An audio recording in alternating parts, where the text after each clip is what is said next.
அனைவருக்கும் spiritual school சார்பாக வணக்கத்தை தெரிவித்துக் கொள்கிறோம். இந்த வாரம் தயவு செய்து புரிந்து கொள்ளும் நிகழ்ச்சியில் உலக நலத்தொண்டன் மனோகரன் ஐயா அவர்கள் கிரிக்கெட் ஞானம் அப்படிங்கிற தலைப்பில் வகுப்பெடுக்க இருக்கிறாங்க.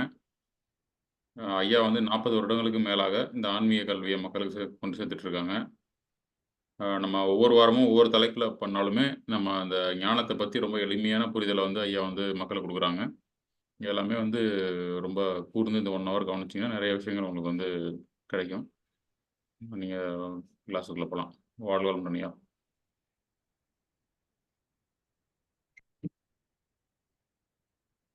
வாழ்க வையகம், வாழ்க வையகம், வாழ்க வளமுடன். அறிஞர் பெருமக்களே, சான்றோர் பெருமக்களே, சிந்தனையாளர்களே, உங்கள் அனைவருக்கும் முதற்கண்ணிய வணக்கத்தை தெரிவித்துக் கொள்கின்றேன். வாழ்க வளமுடன்.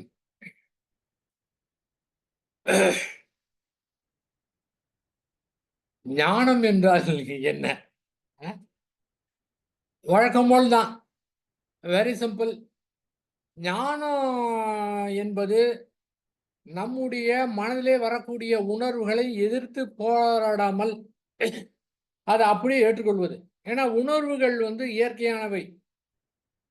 எதற்காக இந்த இயற்கை அற்புதமாக மனிதனுக்கு அந்த உணர்வுகளை கொடுத்திருக்கின்றது? அப்ப அது எல்லாமே இருந்துக்கலாம்ல. அப்போ அது கொடுத்துருக்குன்னா அதுக்கு ரீசன் இருக்கு. ஏன்னா இயற்கையில அமைப்புல, இந்த உடல் அமைப்புல, மன அமைப்புல வரக்கூடிய உணர்வுகள்ல அங்க எங்கேயுமே துளி கூட தவறு நடக்கிறதுக்கு சான்ஸே கிடையாது. அந்த மாதிரி அற்புதமாக இயற்கை அமைத்திருக்கின்றது. அப்போ உணர்வுகள் நோக்கம் என்ன, எதற்காக கொடுக்கப்பட்டிருக்கின்றது என்று சிறிதளவு புரிந்து கொண்டால் போதுமானது. மிக எளிமையானது, வெரி சிம்பிள். நம்முடைய மனதிலே வரக்கூடிய உணர்வுகளை எதிர்த்து போராடவே முடியாது. எத்தனை ஜென்மம் எடுத்தாலும் முடியாது. இதை புரிந்து கொண்டு அதை அப்படியே ஏற்றுக்கொள்ள வேண்டாம். அந்த உணர்வுகள் தேவை என்றால், அதாவது நம்முடைய புறச் செயலுக்கு தேவை என்றால் அதை பயன்படுத்திக் கொள்ளலாம். தேவையில்லை என்றால் அப்படியே விட்டுடலாம். இவ்வளவுதான், வெரி சிம்பிள். அது வேணுமா வேணாமா? அப்போ எக்கச்சக்கமானவர்கள் வந்துக்கிட்டே இருக்கும். அந்த சூழ்நிலைக்கு ஏற்றால் போல வினைப்பது தகுந்த மாதிரி நம்முடைய இயல்பு எது இருக்கின்றதோ அதற்கு ஏற்றாற் போல் உணர்வுகள் வந்து கொண்டிருக்கும். இயற்கையுடைய அமைப்பு அப்படிதான். அதை சரிப்படுத்த முடியாது, அதை எதிர்த்து போராட முடியாது. இதை புரிஞ்சுக்கணும், இவ்வளவுதான். இது ஞானம். இதை புரிஞ்சுக்கிட்டோம்னு வச்சுக்கோங்களேன், இந்த புரிந்த காரணத்தினால ஏற்படக்கூடிய விளைவு நம்மிடத்திலே இயற்கையாக இருக்கக்கூடிய அந்த விடுதலை, அந்த முக்தி இயல்பாகவே நம்ம கிட்ட இருக்கு. இந்த ஞானத்தின் விளைவாக அது தெரிஞ்சிடும். அப்போ மன விடுதலை பெற்ற மனமா இருக்கும், அற்புதமா இருக்கும். இது வெரி சிம்பிள். உலகத்துல இருக்கிற மக்களுக்கு ரொம்ப பேர் இது தெரியறதில்ல. தெரிஞ்சாலும் புரியறதில்ல. புரிந்துகிட்டாலும் சமயத்துல நாம் புரிந்து கொண்டு விட்டோம் என்பதை புரிந்து கொள்ளாத காரணத்தினால அந்த குழப்பம் ஏற்படுகின்றது. இருந்தாலும் சரியான முறையிலே ஒரே ஒரு முறை புரிந்து கொண்டாலே அது பெரிய ஒரு வேற டைமென்ஷனுக்கு போன காரணத்தெல்லாம் என்ன மாதிரி வந்தாலும் சரி, எந்த மாதிரி வந்தாலும் சரி, அதெல்லாம் வந்துக்கிட்டு தான் இருக்கு, உணர்வு வந்துக்கிட்டு தான் இருக்கும். ஆனா அதன் காரணமாக மனதிலே எந்த விதமான பாதிப்பும் ஏற்படாது. ரொம்ப ஆச்சரியமா இருக்கும். எப்படி இந்த மாதிரி இருக்கு அப்படின்னு ரொம்ப ஆச்சரியமா இருக்குங்க. எதுவுமே இருக்காது, பாதிப்பே இருக்காது. பார்த்தா சாதாரணமா இருக்கிற மாதிரி மோதும். அதன் காரணமாக பல்வேறு உணர்வு ஏற்படலாம். சாதாரண மனிதனுக்கு என்னெல்லாம் ஏற்படுதெல்லாம் ஏற்படும். ஆனா சிறு நேரத்தில் அது காணாம போயிடும். நம்மளாம் முயற்சியே பண்ண தேவையில்ல. அந்த பிடிச்சு வைக்கிறது, பிடிக்காம இருக்கிறது, விட்டுடுறது, எதா இருந்தாலும் ஓகே சொல்றது, ஏதாவது ஏற்றுக்கொள்றது, அதெல்லாம் ஒண்ணுமே ஞாபகம் வச்சுக்க தேவையில்லை. ஃபர்ஸ்ட் டைம் புரிந்து கொண்டு விட்டோம் என்பதை புரிந்து கொண்டாலே போதுமானது. அதெல்லாம் ஆட்டோமேட்டிக்கா நடக்கும். அங்க வேலையே கிடையாது, எப்பவுமே கிடையாது, எந்த நேரமும் கிடையவே கிடையாதுங்க. அதனால அது ரொம்ப சிம்பிள். அந்த ஞானத்தை, அந்த ஞான புரிதலை புரிந்து கொண்டு நம்முடைய வாழ்க்கையிலே அப்ளை பண்ணி பார்க்கலாம். எதுக்கு வேணாலும் அப்ளை பண்ணலாம். குடும்பம் நடத்துறதா இருக்கட்டும், ஆஃபீஸ்ல ஒர்க் பண்றதா இருக்கட்டும், அல்லது பிசினஸா இருக்கட்டும், ஆ ஆட்டோ ஓட்டுறவங்களா இருக்கட்டும், காய்கறி விக்கிறவங்களா இருக்கட்டும், யாரு வேணா உலகத்துல என்ன வேணாலும் செய்துக்கிட்டுங்க. யாருக்கா இருந்தாலும் சரி, இந்த புரிதல அப்ளை பண்ணி பார்த்தா, அவங்க சிறப்பாக வாழ்க்கை நடத்தலாம். இவங்க தான், அவங்க தான் தியானம் கத்துக்கிட்டவங்க, தியானம் கத்துக்காதவங்க அப்படிங்கிறதெல்லாம் எதுவுமே கிடையாதுங்க. யாரு வேணாலும் புரிந்து கொள்ளலாம். யாரு வேணாலும் அதை பயன்படுத்திக் கொள்ளலாம். ஆபீஸ்ல ஒருத்தர் இப்ப பேங்க்ல ஒர்க் பண்றாரு. அவரு கேஷியரா இருக்கிறாரு. பார்த்தீங்கன்னா, இந்த பென்ஷன் டைம் ஒரு 5 ஒரு 10 வரை ரொம்ப கும்பலா இருக்கும். பார்த்தீங்கன்னா, எல்லாரும் 9:45வே வந்துருவாங்க. கதவு தொறந்ததும் எல்லாரும் வருவாங்க. இவர் ரெடியா இருப்பாரு. செம்ம கும்பலா இருக்கும். அந்த கும்பல பார்த்தோனே ஒரு டென்ஷன் ஆகுனா என்ன ஆகும்? அந்த டென்ஷன் எதுக்கு வருது? அந்த டென்ஷன் எதற்காக வருகின்றது என்றால், பார்த்து கவனமா வேலை பாரு அப்படின்னு வருது. அந்த டென்ஷன கவனிக்காம, அதாவது அந்த டென்ஷன பயன்படுத்திக்கணும். ஆனா, அந்த டென்ஷனே இருக்கக்கூடாது அப்படின்னு முயற்சி பண்ணக்கூடாது. சரியா கரெக்ட்டா வேலை பார்க்கணும். மனத ஒருநிலைப்படுத்தி செயல்ல தான் கவனிக்கணும். வேற அத சரி பண்றதுக்கு இது பண்ணக்கூடாது. அப்ப அந்த மாரி ஒர்க் பண்ணா ரொம்ப நல்லா ஒர்க் பண்ணலாம். ஷார்ட்டே வராது. எவ்வளோ பெரிய கும்பலா இருக்கட்டும். அங்க எதுவுமே இருக்காது. ஆனா, இந்த டென்ஷன சரி பண்றேன் அப்படின்னு முயற்சி செய்தாலோ, திடீர்னு கவுண்டர விட்டு அவ்வளோ பேர் இருப்பாங்க. எழுந்து ஒருத்தர் வெளிய போயிருவாரு. ஏன்னா ரொம்ப டென்ஷன் ஆகுதாம். வெளியில போய் 2 நிமிஷம் ஒரு தம் அடிச்சுட்டு வருவாரு. டென்ஷன சரி பண்றாராம். அதெல்லாம் முடியாத விஷயம். இது மாரி ஒவ்வொன்றுக்கும் சொல்லலாம். குடும்பத்திலிருந்து இந்த சாம்பார் வைக்கிறதுல இருந்து எது வேணா நீங்க வச்சுக்கோங்க. எத வேணா அது பண்ணலாம். அந்த வகையில பல்வேறு உதாரணங்கள் கொண்டு விளக்குனாலும், இது ரொம்ப பேரு கிரிக்கெட்ட ரொம்ப பேரு விரும்புறாங்க. அது இல்லாம இப்ப ஐபிஎல் வேற நடந்துகிட்டு இருக்கா, ரொம்ப பேரு கிரிக்கெட்ட விரும்பி பார்த்துக்கிட்டு இருக்கிறாங்க. கிரிக்கெட்ட பத்தி எனக்கு ஒண்ணும் அதிகமா தெரியாது. இருந்தாலும் தெரிந்த வகையில இந்த உணர்வுகள, இந்த ஞானத்த எப்படி இதற்கு அப்ளை செய்து பார்க்கலாம்? அப்படின்னு சில இத நாம பார்க்கலாங்க. அப்ப ஆரம்ப காலகட்டத்தில கிரிக்கெட் 5 நாள் கிரிக்கெட் நடந்தது. 5 நாள் நடந்துகிட்டே இருக்கும். ரொம்ப பேர் ரேடியோ வச்சுக்கிட்டு கேட்டுக்கிட்டே இருப்பாங்க. ஸ்கோர் எவ்வளோன்னு 5 நாள் நடக்கும். அப்பலாம் கவாஸ்கர்லாம் ஆடுனாருன்னா, அவர் பாட்டு கட்ட போட்டுக்கிட்டே இருந்தாருன்னா, கிட்டத்தட்ட 3 நாளைக்கு ஆடிட்டு இருப்பாரு. காலையில 10 டூ 5 இது மாரி 3 நாளைக்கு கூட அவர் ஆடிட்டு இருப்பார். அப்புறம் என்ன ஆகுது, இந்த மனிதனுக்கு ஒரு இன்ப நாட்டம் இருக்கு பார்த்தீங்களா? அந்த இன்ப நாட்டம் என்ன ஆகுது, அந்த இன்பத்த அனுபவிக்கும்போது, உடலுடைய அமைப்பு அந்த மாரி இருக்குது. அது எந்தவித இன்பமா இருக்கட்டுங்க. அது தண்ணி போடுற இன்பமா இருக்கட்டும், இல்ல தியானத்துல ஏற்படக்கூடிய பரவச நிலையா இருக்கட்டுங்க. அந்த மாரி இன்பம் என்ன ஆகும், அ உடல்ல அத அனுபவிக்கும்போது அது நல்லாருக்கும். திரும்ப திரும்ப அனுபவிக்கும்போது என்ன ஆகுது, அந்த உடல் அமைப்பு எப்படி அமைத்திருக்காங்கன்னா, உடல்ல ஏற்படக்கூடிய அந்த ரசாயன மாற்றம் ஒரு இன்பத்த குடுக்குது. திரும்ப திரும்ப அந்த ரசாயன மாற்றத்தை அனுபவிக்கும்போது, அந்த உடலுக்கு ஏற்றுக்கொள்ளாத ஒரு தன்மை ஏற்பட்டு விடுகின்றது. அதனால அந்த மனதுக்கும் போர் அடிக்குது. அப்புறம் பார்த்தாங்க 5 நாள். அத அது நடந்துகிட்டு இருக்க. அப்புறமே ஒன் டே மேட்ச் ஆரம்பிச்சாங்க. 60 ஓவர் கிரிக்கெட் ஆரம்பிச்சாங்க. அப்புறம் என்னாச்சு, 60 ஓவர ரொம்ப லாங்கா இருக்குன்னு 50 ஓவரா குறைச்சாங்க. அது நடந்துகிட்டு இருந்துச்சு. ஒன் டே மேட்ச்லாம் வந்த புதுசுல பயங்கரமா போயிட்டு இருக்கும். ஒரு 1986க்கு முன்னாடி. அப்ப என்னாச்சு, எங்க ஆஃபீஸ்ல மொத்தம் 40 பேருங்க. இந்த ஒன் டே மேட்ச் நடந்தது அப்டின்னா, அன்னைக்குனா 4 பேர் யங்ஸ்டர்ஸ்ல 4 பேர் லீவ் போட்டுருப்பாங்க. எதுக்குன்னு கேட்டீங்கன்னா, ஒன் டே மேட்ச் பார்க்கறதுக்காக. எல்லாருக்குமே தெரியும். கிரிக்கெட் பார்க்கறதுக்கு தான அப்டின்னு. நான் கூட லீவ் போட்டுருக்கேன். 86ல தியானம் கற்றுக்கொள்வதற்கு முன்பாக, நானு எத்தனையோ நாள் லீவு வேஸ்ட் பண்ணியிருக்கேன். அப்புறம் மன்றத்துக்கு தியானம் கற்றுக்கொண்டதுக்கு பிறகு தான் அதெல்லாம் விட்டுட்டு, ஆகா! எவ்வளோ டைம் நம்முடைய லீவ்லாம் ரொம்ப மிக முக்கியமானது அப்படின்னு தெரிஞ்சுக்கிட்டு, அதெல்லாம் கட் பண்ணேன். ஒன் டே மேட்சா?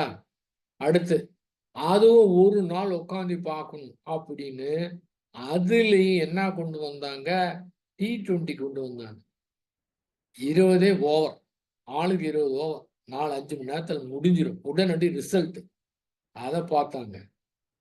அதை பார்த்தா ஒரு நாட்டுக்கு இன்னொரு நாட்டுக்கும் அந்த மாதிரி பார்க்கும்போது அதுவும் கொஞ்சம் போர் அடிச்சிருச்சு. அப்புறம் என்ன பண்ணாங்க? ஐபிஎல்னு ஆரம்பிச்சு எல்லாம் கலவை, எல்லா நாட்டுக்காரங்க எல்லா இதுலயும் இருப்பாங்க. இப்ப ஒரு நாட்டுக்கும் இன்னொரு நாட்டுக்கும் நடக்கும்போது என்ன சண்டை நடக்கும், பயங்கரமா அடிச்சுக்குவாங்க. அதுவே அந்த நாட்டோட இந்த நாட்டுக்காரன் சேர்ந்து இவங்க சேர்ந்துக்கிட்டு இங்க இந்திய நாட்டு வீரரோட சண்டை போட்டுருப்பாங்க. இது எப்படி இருக்குது பாருங்க. அப்ப இந்த மாதிரி அந்த இன்ப நாட்டத்தின் காரணமாக உடலில் ஏற்படக்கூடிய ரசாயன மாற்றம் வந்து அது உடல் வந்து ஏற்றுக்கொள்ளாது. அதுதான் ரொம்ப வந்து தியானம் செய்தோம்னா, தியானத்தினால ஏதாவது ஒரு அனுபவம் கிடைச்சதுன்னா உடனே அந்த அனுபவத்தை மறந்துடணும். திரும்ப அந்த அனுபவத்தை எதிர்பார்த்து தியானம் பண்ணோம்னா கிடைக்காது. எல்லாமே உடலில் ஏற்படக்கூடிய ரசாயன மாற்றத்துடைய அம்சம்தான். சரி, T20 இப்ப நடக்குது. ஏன் இவ்வளவு இன்ட்ரெஸ்டிங்கா இருக்கு? ஏன் இவ்வளவு இன்ட்ரெஸ்டிங்கா இருக்கு அப்படின்னா, என்ன நடக்க போகுது அப்படின்னு கடைசி வரை தெரியாது. ஏன்னா கடைசி பால்ல கூட ஏதாவது வந்து சான்ஸ் இருக்கலாம். அது கொஞ்சம் 1 ஓவர் 2 ஓவர்ல தெரிஞ்சிடும். இருந்தாலும் அந்த 2 ஓவர், கடைசி 2 ஓவர்ல ரொம்ப லாங், ரொம்ப அதிகமான இருந்தா முடியாது. இப்பெல்லாம் இந்த ஐபிஎல்லாம் எக்காச்சக்கமா அடிச்சு தள்ளுறாங்க. அதனால என்ன நடக்குது, யாரு வந்து ஜெயிக்க போறாங்கன்னு தெரியவே தெரியாத காரணத்தினால அது ஒரு த்ரில்லிங்கா இருக்கு. அந்த ஒரு இன்ப நாட்டத்தின் காரணமாக மனிதர்கள் அதை பார்த்து கொண்டிருக்கிறார். ஒரு பெரிய அறிஞர் சொன்னார், அதாவது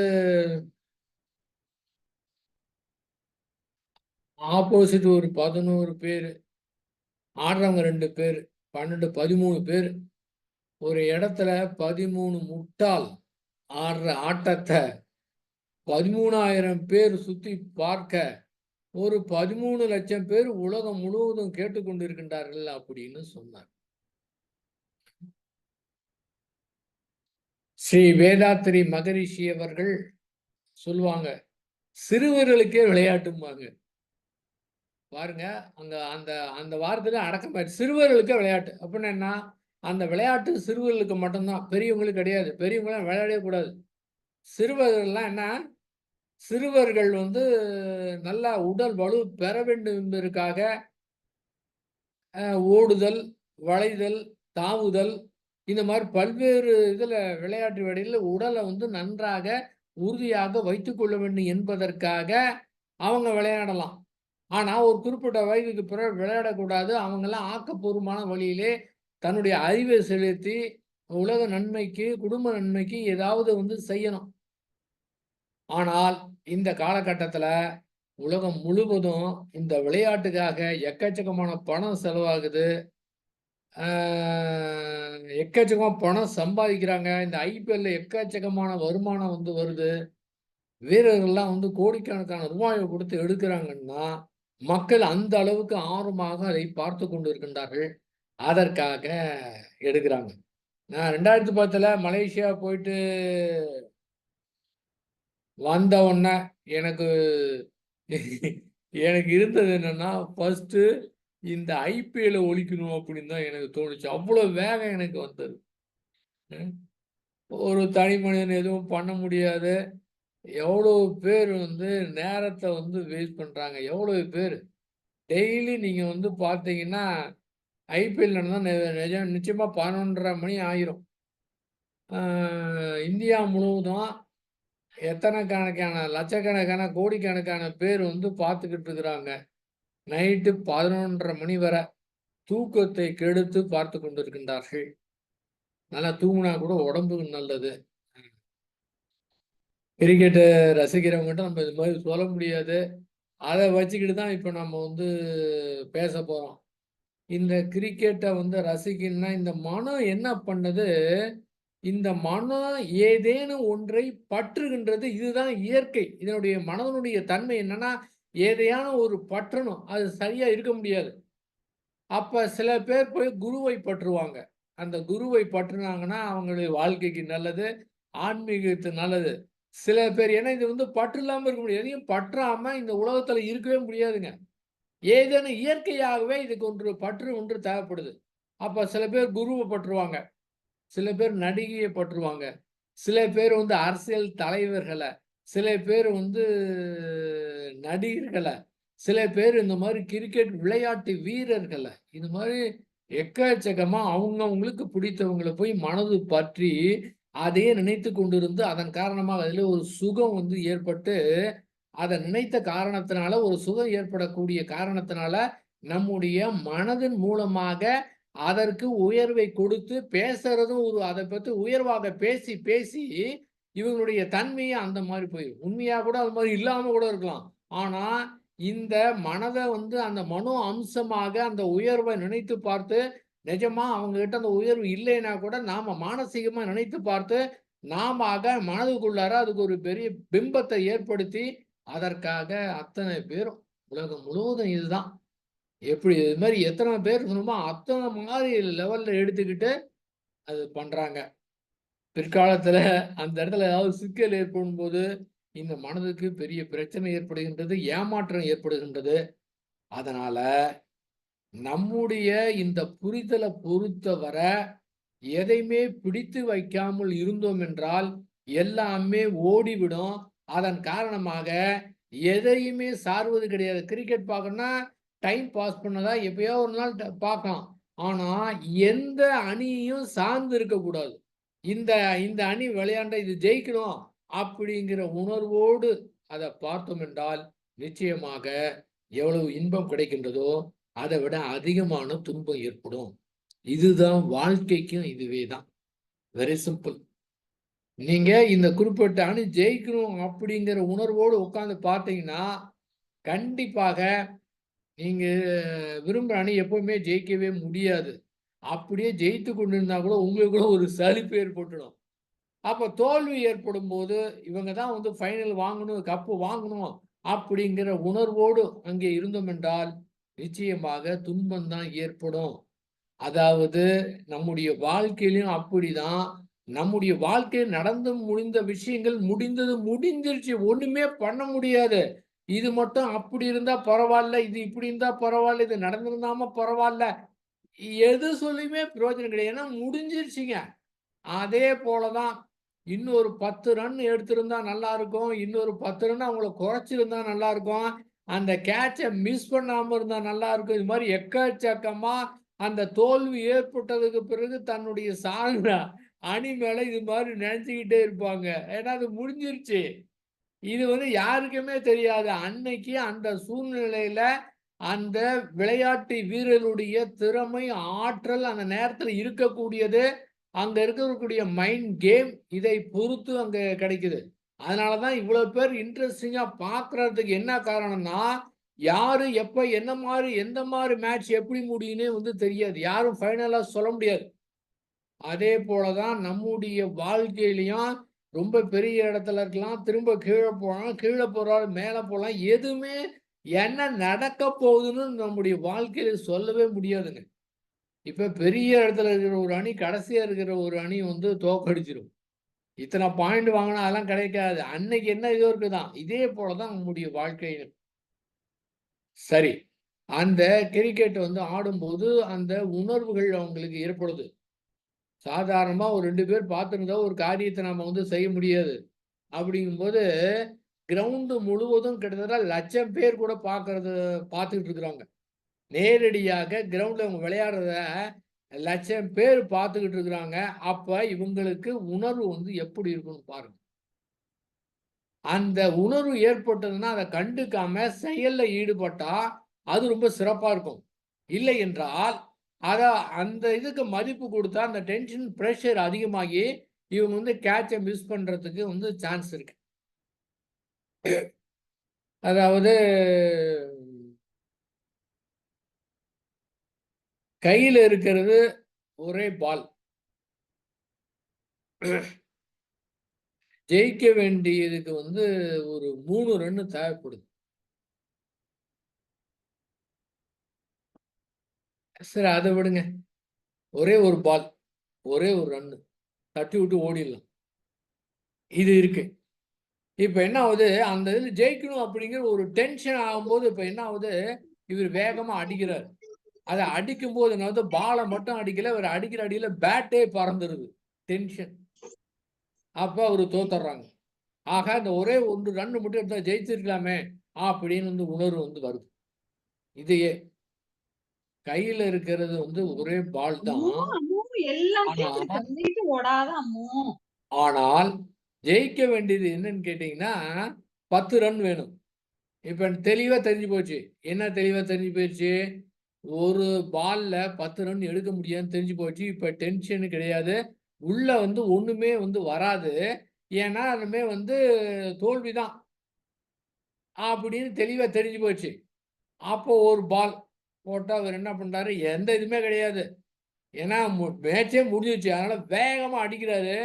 நீங்க பார்த்தீங்கன்னா வந்து பால் வந்து சிக்ஸருக்கு போகுதுங்க. ஏன்னு கேட்டீங்கன்னா, அவர்ட்ட எதுவுமே இல்ல. எந்த உணர்வும் இல்ல. சரி எதா இருந்தா என்ன? அப்படின்னு அடிக்கிறாரு. பறந்துக்கு சிக்ஸர் போகுது. இந்த அந்த ஒரு பால்ல 20 ரன் 10 ரன் எடுக்கணுங்கிற நிலையில, இவரு எந்த மனநிலையில இருந்தாரோ, அந்த மனநிலையிலேயே ஒரு பால் 1 ரன் இருக்கிறப்ப அடிச்சிருந்தாருன்னா, அது சிக்ஸர் போகும். சிக்ஸர் கூட போக தேவையில்ல. 4 போனா கூட போதும். அவங்க ஜெயிச்சுருவாங்க. அப்ப அந்த டென்ஷன்ங்கிற உணர்வு, அந்த டென்ஷன்ங்கிற உணர்வுல பதட்டத்துல என்ன பண்ணுன்னு தெரியல. ஆக எந்த மாதிரி டென்ஷன் இருந்தாலும் பரவால்ல. ஆனால் அந்த டென்ஷனை பயன்படுத்தி ஏன்னா அந்த டென்ஷன் இல்லன்னா நீங்க வந்து பார்க்கவே முடியாது. விளையாடவே முடியாது. அந்த டென்ஷனை பயன்படுத்தி பேட்ல செயல்ல வந்து காமிக்கும்போது சிறப்பா செய்ய முடியும். சில வீரர்களுக்கு சில சமயத்துல அவங்க கூட எல்லா நேரத்திலும் அந்த மாதிரி இருக்க முடியாது. சில சமயத்துல அத கண்டுக்காம அத அடிக்கிறதுனால அவங்க வந்து வெற்றி பெறாங்க. இப்ப ஐபிஎல்ல வந்து நேத்திக்கு வந்து ஆ சென்னை அணிக்கும், பெங்களூர் அணிக்கும் வந்து போட்டி நடந்தது. இதுல என்ன தெரியுங்களா? அதாவது தோனி வந்து சொல்லக்கூடியது, முன்னாள் கேப்டன் தோனி வந்து சொல்லக்கூடியது என்னன்னா, எந்த ஆட்டம் ஆடுனாலும் சரி, நம்ம தோக்குறோமா, அத பத்தி கவலையே படக்கூடாது. நம்ம அடுத்த நிலைக்கு போறோமா, ஜெயிச்சு அடுத்த பாயிண்ட்க்கு போறோமா அப்படிங்கிறது மனதுல யாருக்குமே இருக்கக்கூடாது. இந்த மேட்ச நம்ம ஆடுறோம். அவ்வளவுதான். இந்த மேட்ச மேக்ஸிமம் எவ்வளவு ஆட முடியும்? தோத்தாலும் பரவால்ல.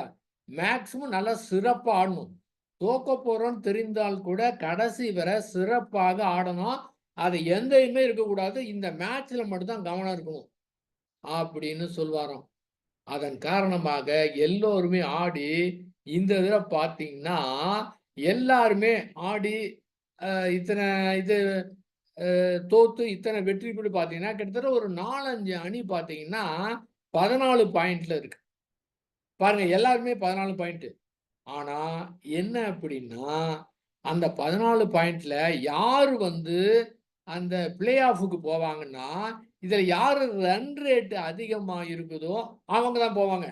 அப்ப என்ன பண்ணியிருக்கணும், ஒவ்வொரு ஆட்டம் போதும் இந்த தோல்வி வெற்றிலாம் அத கவலைப்படாம, செயல்ல கவனம் செலுத்தணுங்கிற முறையில ஆடுனாங்கன்னா, அவங்களுடைய ரன் ரேட்டும் அதிகமாயிரும். அங்க ஒரு 5, 6 விக்கெட் விழுந்ததுக்கு பிறகு இனிமே அது தோக்க முடியாதுன்னு எல்லாரும் அதே போல ஆடுனாங்கன்னா, அப்ப ரன்னும் குறைவா இருக்கும். அத பத்தியே கவலையே படாம தொடர்ந்து ஆடுனா ரன் ரேட் அதிகமாயிரும். அப்படி பார்க்கும்போது சிஎஸ்கே வந்து ரன் ரேட்ல ரொம்ப அதிகமா இருக்கு. சில அணிகள் வந்து மைனஸ்ல கூட இருக்கு. நேத்துக்கு நடந்த போட்டியில சிஎஸ்கேவும் பெங்களூரும் ஆடுனதுல முன்னாலேயே பிளான் பண்ணிட்டாங்க. அதாவது இந்த பெங்களூர் அணி 18.1 ஓவர்ல ஜெயிக்கணும். இல்லன்னா 18 ரன் வித்தியாசம் ஜெயிக்கணும். முன்னாலேயே தெரிஞ்சு போயிடுச்சு. பார்த்தா இவங்க அடிச்சாங்க பாருங்க சும்மா ஒரு 16வது, 17வது ஓவர்ல அதிகமா 212 கொண்டு போயிட்டாங்க. அப்ப சிஎஸ்கே அணி ஆடுனாங்க. அது பல்வேறு சூழ்நிலை காரணமாக முடியல. 191. கடைசியா பார்த்தீங்கன்னா 6 பால் மொத்தம் 17 ரன்னு. இதுவரை தோனி வந்து இது மாரி எக்கச்சக்கமான நேரத்துல ஃபினிஷ்லயே அவர் ஃபினிஷ் பண்ணி குடுத்துருக்காரு. 6 பால் 17 ரன்னு. அடிச்ச ஒரு சிக்ஸர். 6 ஆயிடுச்சா? 17 11 தான். மீதி 5 பால் ஈஸியா 11 அடிக்க முடியும். அடுத்தும் அடிச்சாரு. சிக்ஸர் போறது போல கேட்ச் முடிஞ்சிருச்சு. இதுல இன்னொன்னு ஞாபகத்துக்கு வருது என்னவென்றால், அந்த கிரிக்கெட் வர்ணனையாளர் ஒரு ஸ்ரீகாந்த் அவர்கள், அவரும் ஒரு முன்னாள் கேப்டன். 1983ல உலகக் கோப்பையில ஜெயிக்கிறப்ப அவரு ஆடினாரு ஓப்பனிங்ல. அவரு சொன்னாரு, இதுல வந்து ரொம்ப பேருக்கு வந்து ஒரு ஆறா இருக்கு. ஆறா அப்படின்னா பாருங்க, அதுலயுமே எல்லாத்துலயுமே ஆன்மீகம் கலந்துருக்குதுங்க. அவரு சில பேருக்கு ஆன்மா ஆறா இருக்கு. என்ன யாராருக்கு இருக்குன்னா, தோனிக்கு, கபில் தேவ், சச்சின் டெண்டுல்கர், கவாஸ்கர் இவங்களுக்கெல்லாம் ஒரு ஆறா இருக்கு. அந்த ஆறா காரணமாகவே மத்தவங்க பயப்படுவாங்க. இவங்க சூப்பரா விளையாடுவாங்க. இத்தனை பேர் இவ்வளவு அற்புதமா விளையாடுறதுக்கு என்ன காரணம்? அவங்ககிட்ட இருக்கக்கூடிய ஆறா அப்படின்னு சொன்னாரு. அப்ப தோனி இருக்காருன்னா எல்லாருக்கும் ஒரு டென்ஷன், ஒரு பயம் இருக்கும். இவர் நிச்சயமா ஜெயிச்சிடுவாரு. மனதில என்ன மாரி உணர்வு ஏற்படுது? இந்த மாரி ஒரு உணர்வு ஏற்படும்போது அவங்களால சரியா வந்து பந்து போட முடியாது. நீங்க பார்த்தீங்கன்னா, அவரு தோனிக்கு வந்து போட்டப்ப பார்த்தீங்கன்னா 3 ஒய்டு. அந்த நேரத்தில டென்ஷன்ல போட்டா வந்து ஒய்டா போகுது. ஒரு ரன் வந்து வேஸ்ட்டா போகுது. இந்த இடத்துல அவரு தோனி அவுட் ஆர்ன்னு தெரிஞ்ச உடனேயே அவங்களுக்கு ஒரு உற்சாகம் கிடைச்சிருது. ஏன்னா, அந்த 6 போயிருச்சு. ஆக இவரு இருந்தா நிச்சயமா அடிச்சிருவாரு அப்படிங்கிற ஒரு எண்ணம் இருக்கும்போது, அவங்களால விளையாட முடியல. அந்த உணர்வு ஏற்படுது. இவரு வந்து அவுட் ஆனதுக்கு பிறகு அவங்களுக்கு உற்சாகம் வந்துருச்சு. இன்னுமே ஜெயிச்சிடலாம். அந்த ஜெயிச்சிடலாம் அப்படிங்கிற உணர்வு வந்ததுக்கு பிறகு தீவிரமா ஆடும்போது அந்த இடத்துல ஜெயிச்சாங்க. அப்படி பார்க்கும்போது அந்த உணர்வுகள் என்பது மிக முக்கியமானது. அப்ப இயற்கை வந்து உணர்வுகள வந்து மனிதனுடைய நன்மைக்கு தான் வந்து குடுத்திருக்கு. அதாவது கபில் தேவ் வந்து கேப்டனா இருக்கிறப்ப வந்து ஒரு பேட்டியில வந்து அவர் சொல்லியிருக்காரு. என்ன சொல்லியிருக்காருன்னா, இந்த மாரி முக்கியமான மேட்ச் ஆடும்போது என்னுடைய வயித்துல ஒரு பட்டாம்பூச்சி பறக்கிற மாரி உணர்வு கிடைக்கும். அந்த உணர்வு கிடைத்தா தான் சரியாக என்னால விளையாட முடியும். அந்த உணர்வு கிடைத்ததுக்கு பிறகு அத பயன்படுத்தி நான் வந்து பந்து போடுவேன். ஈஸியா நான் வந்து அவுட் ஆக்கிருவேன். அப்படின்னு சொல்லியிருக்காரு. அது மட்டும் இல்லாம அவரு சொன்ன ஒரு விஷயம் என்னவென்றால், எப்போது என்னுடைய வயிற்றிலே இந்த பட்டாம்பூச்சி பறக்கிற மாரி ஒரு உணர்வு மறைந்து விடுகின்றதோ, அப்போது நான் கிரிக்கெட் விளையாடுறதை விட்டுருவேன். அப்படின்னு சொல்லியிருக்காரு. பாருங்க. அந்த உணர்வு வந்து இயற்கையாவே அவருக்கு அதெல்லாம் தோணுது. எல்லாருக்குமே இயற்கையா இருக்கு. யாரும் கவனிக்கிறதில்ல. இத கவனிக்காம கூட ரொம்ப பேரு இயற்கையா உணர்வு ஏற்பட்டு, அத கூட அற்புதமா வந்து பேசிட்டு இருப்பாங்க. அது தெரியறதில்ல. அவ்வளவுதான். வேற ஒண்ணும் கிடையாதுங்க. ஆ சச்சின் டெண்டுல்கர். அவரு வந்து 100 செஞ்சுரி 100 செஞ்சுரிக்கு மேல போட்டாரு. 99 செஞ்சுரி போட்டாரு. அதாவது one day match, T20 test match எல்லாம் சேர்த்து 100 செஞ்சுரியே வந்து அவரு செஞ்சுரி போட்டார். 100 செஞ்சுரி அடிச்சிட்டாருங்க. ஆனா, இது ஒரு என்ன விஷயம்னா, அவரு 99வது செஞ்சுரி அடித்ததுக்கு பிறகு 100வது செஞ்சுரி அடிக்கிறதுக்கு ரொம்ப நேரத்த வந்து எடுத்துக்கிட்டார். அதுக்கு என்ன காரணம் என்னவென்றால், அந்த 100வது செஞ்சுரி அடிக்கணும். உலகத்துல வந்து சாதனை புரியணும் அப்படிங்கிற எண்ணத்தோடு அடிக்கும்போது, அவரால சரியாக ஆட முடியவில்லை. பலமுறை 90ல, 95ல, 98ல அவுட் ஆயிட்டே இருக்கிறாரு. இந்த தடவ செஞ்சுரி போட்டுருவாருன்னு எல்லாரும் ஆவலா எதிர்பார்த்திருப்பாங்க. அவரு வந்து அவுட் ஆயிருவாரு. எத்தனையோ தடவ ட்ரை பண்ணி பார்த்தாரு. போட்டுருவோம்னு முடியல. அதன் பிறகு அவரும் ஒரு பேட்டியில சொன்னாரு, அந்த 100வது செஞ்சுரி போட்டதுக்கு பிறகு பலமுறை ட்ரை பண்ணி பார்த்து தோத்துவிட்ட காரணத்தினால, இனிமே செஞ்சுரி போடுறத பத்தி கவலைப்படக்கூடாது. நாம ஒழுங்கா ஆடணும். அப்படிங்கிற முறையில ஆடுனார். செஞ்சுரி போட்டார். ஏன்னா, அந்த 90 தாண்டதுக்கு பிறகு, அத தாண்டணுமேங்கும்போது அந்த உணர்வு வரும்போது, அதை வைத்துக்கொண்டு ஆடும்போது அவுட் ஆயிடுறாரு. கடைசியா அந்த 100வது செஞ்சுரி போடும்போது, அத பத்தி எல்லாம் மறந்துட்டார். நம்ம ரன்னே பார்க்க வேணாம். எதுவுமே பார்க்க வேணாம். நாம் பாட்டுக்கு அடிக்கலாம். அப்படின்னு அடித்தாரு. அடுத்தது செஞ்சுரி போட்டாரு. ஏன்னா, அவரு அந்த காலகட்டம் எடுத்துக்கிட்டு அதிகமா காலகட்டம் எடுத்ததுக்கு என்ன காரணம்னா, அவருடைய வந்த உணர்வு, அத வந்து ஜெயிக்கணுங்கிற முறையில, அடிக்கணுங்கிற முறையில அடிக்கும்போது, அத சரியா பயன்படுத்தாம, அந்த வரத வந்து அந்த டென்ஷன் ஆன காரணத்தில முடியல. ஆனா, அதையே பயன்படுத்தி அத கண்டுக்காம, செயல்ல தான் நம்ம செய்யணும். அதே போல தான் நம்முடைய வாழ்க்கையில முடிந்தது முடிஞ்சிருச்சு. எவ்வளோ பிரச்சனை இருக்கட்டுங்க, உலக மகா பிரச்சனை இருக்கட்டுங்க. நீங்க தனித்தனியா நீங்க ஒவ்வொருத்தரையும் நீங்க வந்து யாரும் நம்மள மத்தவங்கலாம் பார்க்கறதில்ல. நிஜமா பொறுமையாக பொது இடத்துக்கு போயி உட்கார்ந்து ஃப்ரீயா காத மட்டும் நம்ம குடுத்தா போதும். நம்ம உள்ளுக்குள்ள காத மட்டும் குடுத்தா போதும். சும்மா சாதாரணமா ஒரு 4, 5 பேச்சிலே கண்டுபிடிச்சிடலாம். ஒவ்வொருத்தரும் எவ்வளவு கஷ்டத்துல இருக்கிறாங்க அப்படின்னு. அவ்வளோ பேர் கஷ்டம். என்ன காரணம் அப்படின்னு கேட்டீங்கன்னா, வேற ஒண்ணுமே கிடையாதுங்க. இந்த மனதுல வைத்திருக்கக்கூடிய உணர்வுகளை பிடித்து வைத்த காரணத்தினால, அந்த உணர்வை போக்க வேண்டும் என்று போராட காரணத்தினால, அந்த கவலையை தீர்க்க வேண்டுங்கிற ஒரு காரணத்தினால போராடுறதுனால முடியல. இவ்வளவுதான். ஒரு 10 நாளைக்கு முன்னால கரூர்ல வந்து இது ஈஸ்வரன் கோயிலுக்கு ஒரு வாக்கிங் மாரி போனேன். வெளியில வந்து ஒரு 4, 5 ரவுண்டு வெளிப்பிரகாரத்துல ஒரு 4 ரவுண்டு 5 ரவுண்டு அடிச்சேன். அதுல ஓரமா ஒரு 2 பேர் 2 பொண்ணுங்க உட்கார்ந்துட்டு இருக்கிறாங்க. நான் அத கிராஸ் பண்ணேன். கிராஸ் பண்றப்ப ஒரு பொண்ணு பேசிட்டு இருக்கு. "நீ மட்டும் அந்த நேரத்துல மட்டும் அமைதியா இருந்திருக்கணும். நீ மட்டும் அமைதியா இருந்தா இவ்வளவு பிரச்சனை ஏற்பட்டிருக்காது." அப்படின்னு அவ்வளவுதான். கால் விழுந்துச்சு. நான் கிராஸ் பண்ணி போயிட்டேன். மொத்தம் 5 ரவுண்டு அடிக்கிறேன். 5 ரவுண்டும் அவங்க 2 பேரும் உட்கார்ந்து பேசிட்டு இருக்கிறாங்க.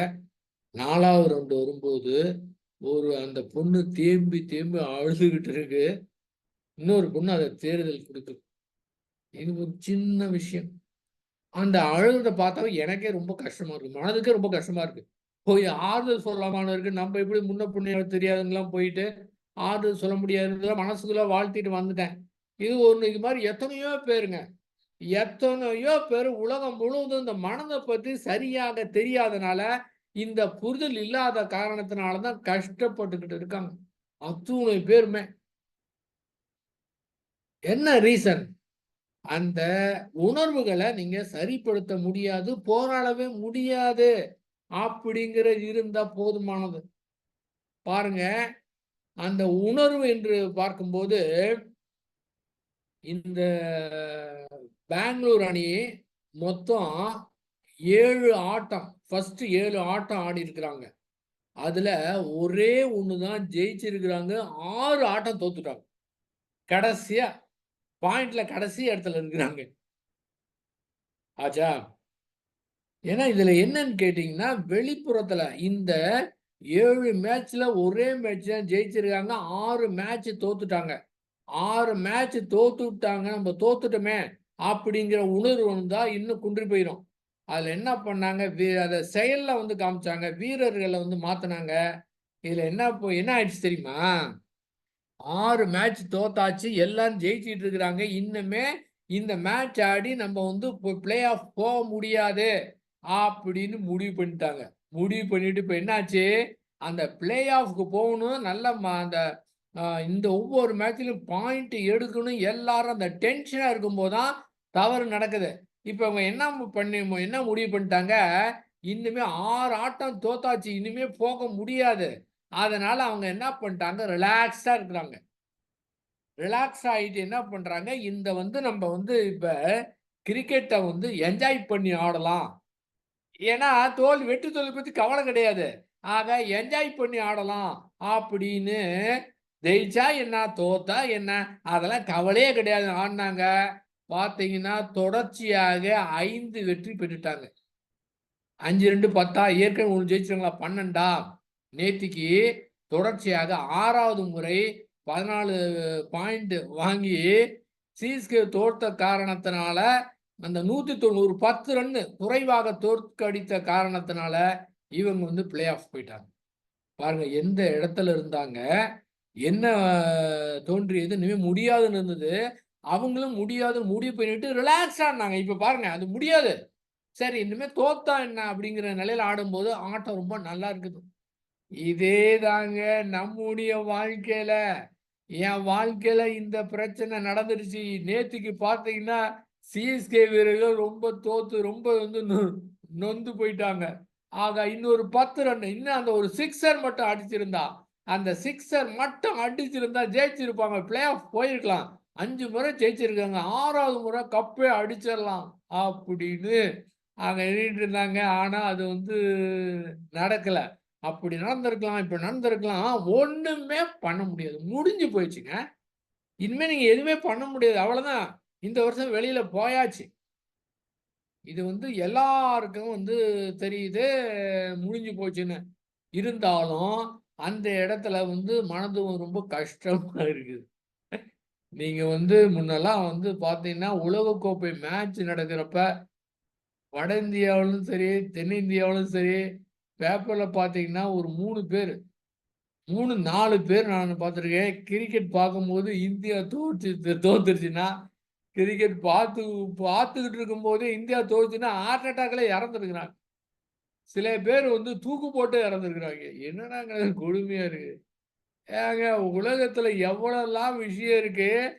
அதெல்லாமே விளையாட்டா எடுத்துக்கிட்டு, இந்த விளையாட்ட சீரியஸா எடுத்துக்கிட்டு, அவங்க தூக்கு போட்டு இறக்குறாங்கன்னா, அது மேல எவ்வளவு பற்று வைத்திருப்பாங்க பாருங்க. மனிதனுடைய உணர்வு எப்படி பாதிக்குது பாருங்க. ம். அது அத்துணையுமே உணர்வு தான். இதே போல தான் நம்முடைய வாழ்க்கையிலே எந்த மாரி பிரச்சனை வந்தாலும் சரி, எது மாரி வந்தாலும் சரி, அவ்வளோதான் இனிமே ஒண்ணுமே பண்ண முடியாது அப்படின்லாம் இல்லாம, அத அப்படியே ஓரங்கட்டி வச்சுட்டு செயல்ல செய்யணும். இப்ப என்ன ஆகுது, அந்த ஓரங்கட்டி வச்சு செயல் செய்யணுங்கும்போது, இந்த மனம் உதவிக்கு வரும். அந்த செயல மிக சிறப்பா செய்வதற்கு உதவி வரும். அப்ப அந்த மாரி முழுமையாக அறிவை பயன்படுத்தி எப்படி வெளியிலே வெற்றிகரமா செயல்படுவது அப்படின்னு தீர்மானம் செய்து யோசனை பண்ணா, இப்ப இயற்கை அற்புதமான ஐடியாவ வாரி வழங்கும். முன்ன ஏன் வழங்குறது இல்லன்னா, அந்த இயற்கையை எதிர்த்து போராடி அந்த உணர்வ சரி பண்றதுக்கு நாம முயற்சி பண்ணும்போது, அந்த ஐடியா கிடைக்காது. அப்ப அத கம்ப்ளீட்டா விட்டுட்டு, கம்ப்ளீட்டா அந்த மனத பொறுத்தவரை, அகத்த பொறுத்தவரை நான் செய்யறதுக்கு எதுவுமே கிடையாது. நான் போராட மாட்டேன் அப்படிங்கிற உணர்வோடு செயல்பட்டாங்கன்னா, இப்ப வெளியில இருக்கிற பிரச்சனைய எப்படி தீர்ப்பது? எப்படி வெற்றிகரமா முடிப்பது? புற வாழ்க்கையில எப்படி வெற்றி மேல வெற்றி கிடைக்கும்? அப்படின்னு அத கொஞ்சம் கூர்ந்தா போதுங்க. இயற்கை குடுக்குங்க. நமக்கெல்லாம் அந்த அளவுக்கு அறிவு கூட தேவையில்ல. அந்த அளவுக்கு ஃபிளாஷ் அடிக்கிற மாரி அடிக்குங்க. அப்ப இந்த கிரிக்கெட் விளையாட்டு மாரி தான் நம்முடைய வாழ்க்கையில ஜெயிப்பதற்காக பல்வேறு ரொம்ப டென்ஷன், பல்வேறு இதுல ஒரு பிரஷர் வரும். அந்த பிரஷர பயன்படுத்தி தான் நம்ம ஜெயிக்கணும். ஆ எங்க பேங்க்ல ஒரு பிரான்ச்ல ஒருத்தரு பிஓவா வரார். பிஓன்னா டைரக்ட்டா ஆஃபீஸரா வந்துட்டார். அவருக்கு ட்ரெய்னிங். வராங்க ட்ரெய்னிங்னா அவர் என்ன பண்ணும், அவர் அதிகமா வேலை செய்யவில்ல. ஒவ்வொன்னையும் ஒவ்வொரு சீட்ல உட்காந்து அதெல்லாம் கத்துக்கிட்டே இருக்கணும். அது மாரி ஒருத்தர் வராரு, உட்காந்துருக்காரு. அப்ப அந்த மேனேஜர் என்ன சொல்றாரு, இந்த எல்லா இடத்துலயும் பில் போடுற அந்த ஸ்வைப்பிங் மிஷின் இருக்குது பார்த்தீங்களா? அந்த மிஷின் விக்கணும். ஸ்டேட் பேங்க் சார்பா விக்கணும். அதுக்கு ஒரு பிரஷர் குடுக்குறாரு. அந்த பிஓட்ட சொல்றாரு, நீங்க இன்னொரு 10 நாள்ல எனக்கு 10 மிஷின் வித்தே ஆகணும். அப்படின்னு அவருக்கு ரொம்ப பிரஷர் குடுக்குறாரு. இவரு ஜாலியா கத்துக்கிட்டு, ஜாலியா வேலை பார்த்துட்டு இருக்காரு. ஒரு பிரஷர் குடுத்தாரு. குடுத்ததுனால இவரு என்ன பண்ணாரு, மதியம் சாப்பிட போனாரு. சாப்பிட்டுட்டு பில்லு குடுக்குறப்ப, அந்த கவுண்டர்ல கேட்டிருக்காரு, இந்த மாரி உங்களுக்கு இந்த ஸ்வீப்பிங் மிஷின் இருக்கான்னு. அவரு இல்லன்னாரு. இத வாங்கிக்கிறேன்னு கேட்டாரு. ஓ! வாங்கிக்கிறேன்ட்டாரு. உடனே ஒரு மிஷின் வித்துட்டாரு. பாருங்க. இந்த மேனேஜர் இவருக்கு பிரஷர் குடுக்கலைன்னா, இவரு போய் சாப்பிட்டு வந்திருப்பாரு. ஆனா பிரஷர் குடுத்ததுனால, இப்ப என்ன செய்யலாம் திங்க் பண்றாரு. அத அப்ளை பண்ணி பார்த்தாரு. கிளிக் ஆயிருச்சு. இதே போல தான் நம்முடைய வாழ்க்கையில.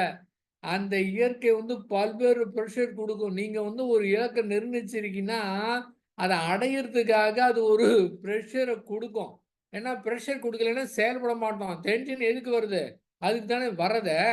ஆக அந்த டென்ஷனே வரக்கூடாது. எனக்கு அப்படியே டென்ஷன் இல்லாம அப்படியே கூலா நான் போய் அத செய்யணும்னா, அந்த கூல்னஸ் உங்களுக்கு அதனுடைய செயலுடைய இது பண்ணக்கூடியது உங்களுக்கு போயிருங்க. அந்த டென்ஷன் ஏற்படும்போது தான், அதுக்கு உண்டான ஒரு எனர்ஜி கிடைக்கும். அந்த எனர்ஜிய பயன்படுத்தி செய்ய முடியும். பார்த்தீங்கன்னா,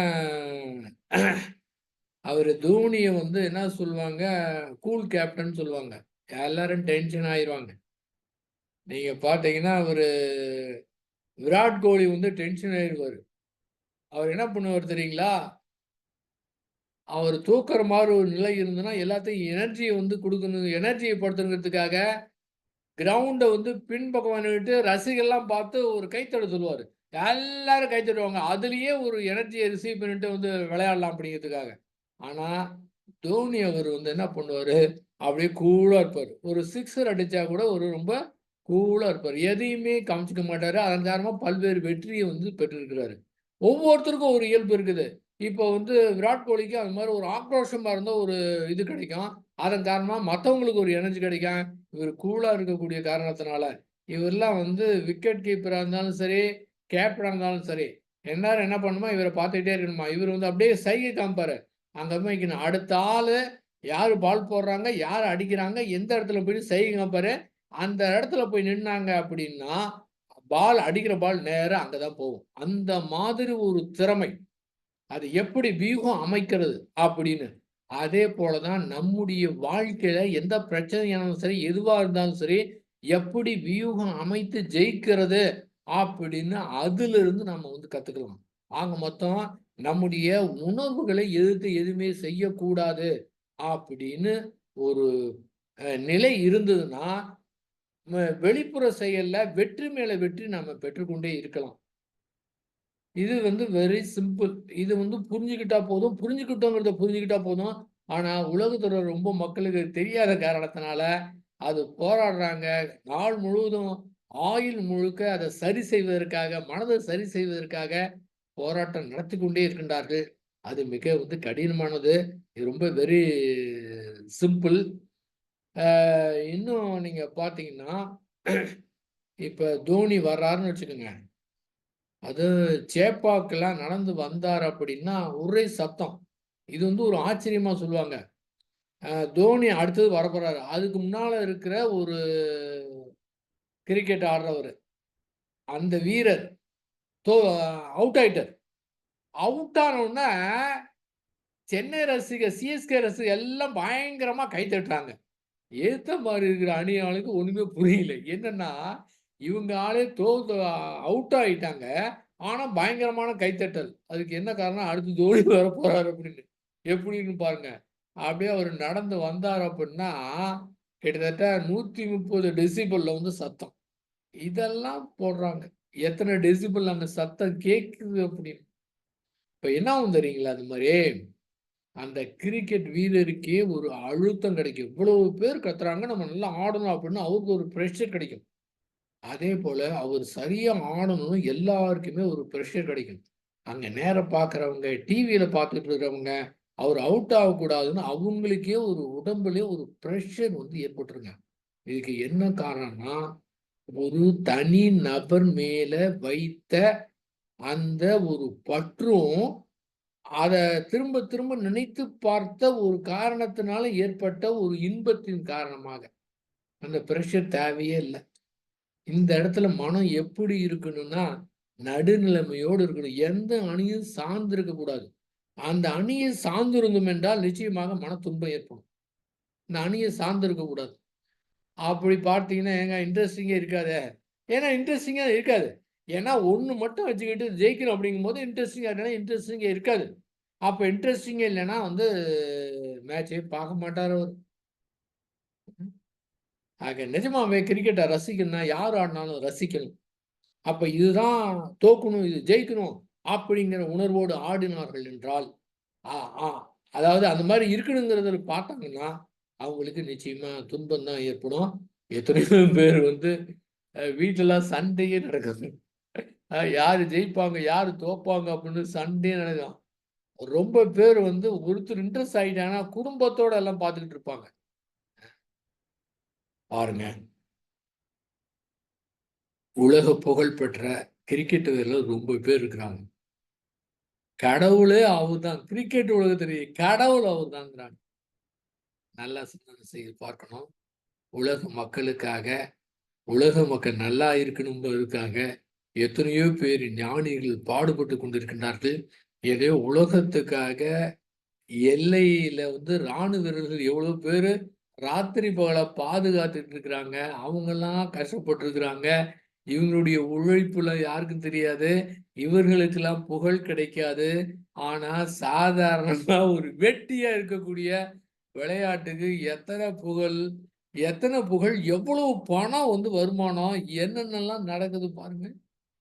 எங்க கிராமத்துல வந்து இது கரண்ட் இருக்காது. இவங்க T20 ஆடுறதுக்கு பார்த்தீங்கன்னா, ஒரு செகண்ட் கூட கரண்டே கட் ஆகாதுங்க. எப்படி வசதி செய்து குடுத்துருக்குறாங்க. இங்க மழை பெஞ்சதுன்னா 1 மணி நேரம் தொடர்ந்து மழை பெஞ்சதுன்னா, ரோடெல்லாம் வந்து ஆறு மாரி ஓடும். நேத்து பேப்பர்ல போட்டிருக்கிறாங்க. பெங்களூர்ல 1 நிமிடத்துல 10,000 லிட்டர வந்து தண்ணீர வெளியேற்றக்கூடிய அளவுக்கு அங்க வசதி இருக்குதாம். எப்படி பாருங்க. ஆக என்ன மழை பெஞ்சாலும் சரி, உடனடியா கிரவுண்டுல தண்ணி எடுத்துருவாங்க. நிச்சயமா விளையாட்டு நடக்கும் அப்படின்னு போடுறாங்க. பாருங்க. எதுக்கு இம்பார்ட்டன்ஸ் குடுக்குறாங்களோ அதுக்கெல்லாம் செய்வாங்க. மீதிக்கு முக்கியத்துவம் யாரு என்ன வேணாலும் பண்ணலாம். ஒரு டாக்டர் ஏதாவது பிரச்சனைனா டாக்டர் ஃபுல்லா ஸ்ட்ரைக் பண்ணுவாங்க. ஒரு கண்டக்டர் அடிச்சாங்கன்னா அன்னைக்கு கண்டக்டர்லாம் ஸ்ட்ரைக் பண்ணுவாங்க. அரசியல்வாதிக்கு ஒரு பிரச்சனை அப்படின்னா, அரசியல்வாதிகள் ஸ்ட்ரைக் பண்ணுவாங்க. நடிகர் ஏதாவது படிச்சாலும் நடிகர் சங்கம் ஸ்ட்ரைக் பண்ணுவாங்க. பேங்க்ல ஏதாவது ஒரு பிரச்சனைனா, பேங்க்ல சேர்ந்து ஒரு ஸ்ட்ரைக் பண்ணுவாங்க. எல்லாரும் சேர்ந்து ஸ்ட்ரைக் பண்ணுவாங்க. ஆனா உலகத்துக்கே அ உலகத்துக்கே உணவு குடுக்கக்கூடிய விவசாயிக்கு ஒரு பிரச்சனைன்னா, அவங்க ஸ்ட்ரைக் பண்ண முடியுமா? யாரும் ஸ்ட்ரைக்கும் பண்ண மாட்டாங்க. யாரும் ஆதரவும் குடுக்க மாட்டாங்க. உலக நிலைமை அப்படி இருக்கு. அ அப்ப ஒரு கிரிக்கெட் வீரர் உலகத்துக்கு என்ன நன்மை செய்வார்? அவருக்கு வேணா பணம் கிடைக்கலாம். இந்த மாரி எல்லாரும் புகழ்கின்ற காரணத்தினால, அவருக்கு விளம்பரம் கிடைக்கலாம். எக்கச்சக்கமா விளம்பரம் படத்துல நடிச்சு பணம் அதிகமா சம்பாதிக்கலாம். இன்னும் மென்மேலும் சம்பாதிச்சுக்கிட்டே இருக்கலாம். ஆனா, தனி மனிதனுடைய நிலைமை என்ன? ஆக, தனி மனிதன் தன்னுடைய வாழ்க்கையிலே முன்னேறணும் அப்படின்னா, எந்த விதத்துல முன்னேறணும்னாலும் சரி, குடும்பத்துக்கு, இந்த சமுதாயத்துக்கு ஏதாவது செய்ய வேணும்னா, அந்த மாரி புகழ்லாம் தேவையே கிடையாது. அந்த புகழ்லாம் ஒண்ணுமே கிடையாதுங்க. உலகமே புகழட்டும். அதெல்லாம் ஒன்றுமே கிடையாது. புகழும் நமக்கு தேவையில்லை. நாம் இந்த ம் உலக மக்களுக்காக ஒரு 4 பேருக்கு நன்மை செய்யக்கூடிய அளவிலே நம்முடைய வாழ்க்கை முறையை அமைத்துக் கொள்ள வேண்டும். அதற்கு முதலாவதாக நம்முடைய அந்த அந்த தனி மனிதன் அமைதிங்கிற ஒரு இத நமக்கு வந்து கிடைக்கணும். ஆக இது ரொம்ப ஈஸியா இருக்கு. இந்த புரிதல் மட்டும் ஏற்பட்டுச்சுன்னா, அந்த நடக்கும். இதன் மூலமாக ஒரு மாற்றத்தை ஏற்படுத்த முடியும். புகழுக்காகவோ, பொருளுக்காகவோ அது எதுவுமே நமக்கு தேவையில்ல. இந்த மாரி கண்ணுக்கு தெரியாம உலகத்துக்காக எத்தனையோ பேர் பாடுபட்டு கொண்டிருக்கின்றார்கள். அப்ப நாம என்ன பண்ணணும்? இதெல்லாம் கவனிக்காம, அதாவது உணர்வுகளுக்கு மதிப்பு குடுக்காம, வேற எந்தவித எதிர்பார்ப்பும் இல்லாம, நம்முடைய கடமைய மிக சிறப்பாக செய்ய வேண்டும். அடுத்த மாதம் ஜூன் 2ஆம் தேதி இந்த T20 உலகக்கோப்பை நடக்கப் போகுது. எங்க நடக்கப் போகுது? அமெரிக்காவில் வெஸ்ட் இண்டீஸ்ல நடக்கப் போகுது. ஒரு முறை உலகக்கோப்பை நடந்தப்ப, இவரு ஒபாமா தான் சொன்னாரு. என்ன ஆச்சுங்க? இந்த உலகக்கோப்பை நடக்கிறப்ப அமெரிக்காவுல ஷேர் மார்க்கெட்டே சரிஞ்சிருச்சாம். ஏன்னா எல்லாரும் உலகம் முழுவதும் இந்த உலகக்கோப்பை பார்க்கறதுனால, அந்த நேரத்த குடுத்துட்டு, இந்த ஷேர் வாங்குறது, விக்கிறது அந்த குறிப்பிட்ட நாட்கள் அந்த ஃபைனல் நடக்கிற அன்னைக்கு. உலகக்கோப்பை ஃபைனல் நடக்கிற அன்னைக்கு ஷேர் மார்க்கெட்டு சரிஞ்சிருச்சாம். எல்லாரும் விக்கிறது, வாங்குறதெல்லாம் விட்டுட்டு எல்லாம் கவனிச்சுக்கிட்டே இருந்தாங்களாம். இப்ப அமெரிக்காவுக்கே போகுது. அமெரிக்காவும் விளையாட போறாங்க. அமெரிக்காவுல அது அதிகமா கிடையாது. இப்ப அத கொண்டு போயிட்டு அங்கேயும் கொண்டு போறதுக்கு போறாங்க. சரி உலகம் எப்படியோ போகட்டும். நாம நம்முடைய இத பார்க்கலாம். இத விட கிரிக்கெட்ட விட ஒரு வெறி பிடித்த விளையாட்டு இருக்கு. அதான் ஃபுட்பால். அதெல்லாம் உலகக்கோப்பை நடக்கிறப்ப, அப்பா! இத விட அதிகமா உலகம் முழு ரசிகர்கள் இருக்கிறாங்க. அர்ஜென்டினா வந்து அவங்க நாட்டுல வந்து உலகக்கோப்பை கால்பந்து போட்டியில ஜெயிச்சுட்டு வந்தாங்களாம். அந்த அணிய வரவேற்கிறதுக்கு அந்த நகரத்துல 1,00,000 மக்கள் திரண்டிருந்தாங்க. 1,00,000 பேர் வந்து கொண்டாடுறாங்க. அது எவ்வளவு மதிப்பு குடுக்குறாங்க பாருங்க. ஆனா சிம்பிளா வேதாத்திரி மாரி சொல்லிட்டாரு. "சிறுவர்களுக்கே விளையாட்டு" அப்படின்னு வந்து சொல்லியிருக்காரு. நாம சிந்தனை பண்ணலாம். இருந்தாலும் இந்த கிரிக்கெட்டை பயன்படுத்தி எப்படி அந்த உணர்வுகள்லாம் எப்படி அது ஒரு மைண்ட் கேம் மாதிரி இருக்கு அப்படிங்கிறதெல்லாம் வந்து பார்த்த மாதிரி நம்முடைய வாழ்க்கையிலும் முடிந்தது தான், இனிமேல் வேற எதுவுமே செய்ய முடியாது அப்படிங்கிற முறையில முடிந்ததை நினைத்து கவலைப்படாமல் எந்த பிரச்சனை இருந்தாலும் சரி, எந்த சிக்கல் இருந்தாலும் சரி, மனதை சரிப்படுத்த வேண்டும் என்ற உணர்வு இல்லாமல் அதை அப்படியே ஏற்றுக்கொண்டு புறத்துல என்ன மாதிரி காரியம் செய்யலாம் என்று நம்முடைய அறிவை ஆக்கத்துறையிலே செலுத்த வேண்டும். ஆக்கத்துறையில செலுத்தணும்னா எல்லாருக்கும் வந்து நன்மை கிடைக்கும். எவ்வளவோ டைம் மிச்சமாகும். அப்ப நிறைவாக ஸ்ரீ வேதாத்திரி மகரிஷி அவர்கள் கண்ட கனவான அந்த போரில்லா நல்லுலகம் வேண்டும் என்றால் எத்தனை தனி மனித மனம் இதை புரிந்து கொண்டு நிஜமாவே அமைதியில் இருக்கும். அதாவது எத்தனையோ பேர் ட்ரை பண்ணியிருப்பாங்க, நான் தியானம் பண்ணி அமைதியாக இருப்பேன்பாங்க, ஆனால் குறிப்பிட்டதுக்கு பிறகு அது குறைஞ்சிரும். ஆனால் இது வந்து பர்மனண்டா அப்படியே ஒரு முறை ஏற்பட்ட புரிதல் அவ்வளவுதான், அது அப்படியே இருக்கும். அந்த எத்தனை பேர் இந்த மாதிரி இருக்காங்களோ அதை பொறுத்து அவங்களுடைய மனதிலிருந்து வரக்கூடிய அலை வந்து பெரிய மாற்றத்தை வந்து கண்டிப்பா ஏற்படுத்த முடியுங்க. அந்த முறையில இதை நாம வந்து மற்றவர்களுக்கு எடுத்து கூறி நம்ம வந்து யார் என்ன நிலையில இருக்கிறாங்களோ அதுக்கு தகுந்த மாதிரி எடுத்து சொல்லி நம்ம வந்து அந்த தனி மனிதனுடைய மனதை மாற்றுவதற்கு நம்மளான அந்த இதை நம்ம வந்து செய்யலாம். இதுக்காக நம்ம கூட அழட்டிக்க கூட தேவையில்லை, இது கூட நம்ம வந்து டென்ஷன் ஆக தேவையில்லை. அதையும் ஒரு விளையாட்டு போக்குல நம்ம வந்து செய்யலாம். அடுத்ததாக இந்த போதை இல்லாத தமிழகம், முதலாவதாக போதை இல்லாத உலகம் வேணும். அதுக்கு முன்பாக போதை இல்லாத தமிழகம் வேணும். அதற்கு யாரையும் நம்ம வந்து குறை சொல்ல முடியாது. தலைவரை கூட நம்ம வந்து தலைவர்களை கூட நம்ம குறை சொல்ல முடியாது. ஏன்னு கேட்டீங்கன்னா தலைவர்கள் யாருன்னா பெரும்பாலான மக்கள் யாரு அதிகமா இருக்கிறாங்களோ, எந்த மாதிரி என்ன இருக்கிறாங்களோ அவங்க தேர்ந்தெடுத்ததுதான். அதனால அவங்களையும் குறை சொல்ல முடியாது. எத்தனை தனி மனிதர்கள் மாறாங்களோ அதை பொறுத்து இருக்கின்றது. ஆக நம்மிடம் தெரிந்த இளைஞர்களை ஒரு நல்வழியில, அதாவது அவங்களுக்கு ஒரு விழிப்புணர்வு கொடுத்து அவங்க தவறான வழியிலே போகாம இருக்கிறதுக்கு சரியான முறையில கண்காணித்து அவங்களையே மற்றவங்களுக்கு எடுத்து சொல்லி இந்த போதைக்கு அடிமையா நம்ம வந்து பாதுகாக்கணும். அது நம்முடைய பொறுப்பு. அந்த கடமையை அந்த பொறுப்பிலிருந்து நாம் தவறிவிட்டோம் என்றால் எதிர்காலத்துல வரக்கூடிய சமுதாயம், இதுக்கு அடிமையானவங்க, அவங்களுக்கு பிறக்கக்கூடிய குழந்தை இருக்கக்கூடிய சமுதாயம் பெரிய ஒரு சீரழிவு ஏற்படும். அவங்கெல்லாம் திருந்தணும் கூட திருந்த முடியாது. அந்த மாதிரி ஒரு நிலைக்கு வந்து போயிடும். அதனால அந்த மாதிரி ஒரு விழிப்புணர்வோட ஒரு அழுத்தமான எண்ணத்தையும் நம்ம வந்து கொடுத்து நம்மளான முயற்சியை வந்து செய்யலாம். அந்த போதை இல்லாத தமிழகத்தை நம்ம வந்து உருவாக்குவோம் என்று கூறி உங்கள் அத்தனை பேருக்கும் என்னுடைய நன்றியை தெரிவித்து நிறைவு செய்கின்றேன். வாழ்க வையகம், வாழ்க வையகம், வாழ்க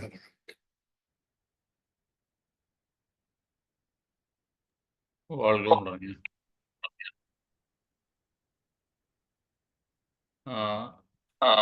இன்னைக்கு நடந்த தலைப்பை பத்தி ஏதாவது கேட்காதுன்னா ஷேர் பண்ணலாம்.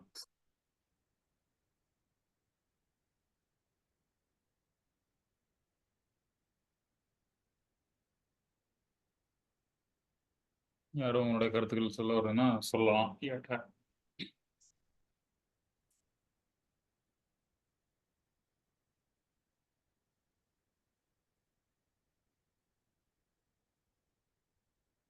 உள்ள ஒரு கிரிக்கெட் மேட்ச் பார்த்த மாதிரி ஒரு நல்ல இன்ட்ரெஸ்ட் இருந்துச்சுங்க.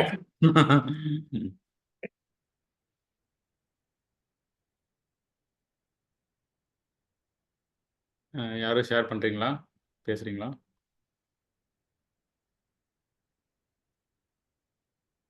நிறைவு செஞ்சிடலாமாங்கய்யா? நான் நிறைவு செஞ்சுக்கலாங்க. அனைவரும் இனிதே வாழ்க, வாழ்க வளம். வாழ்க.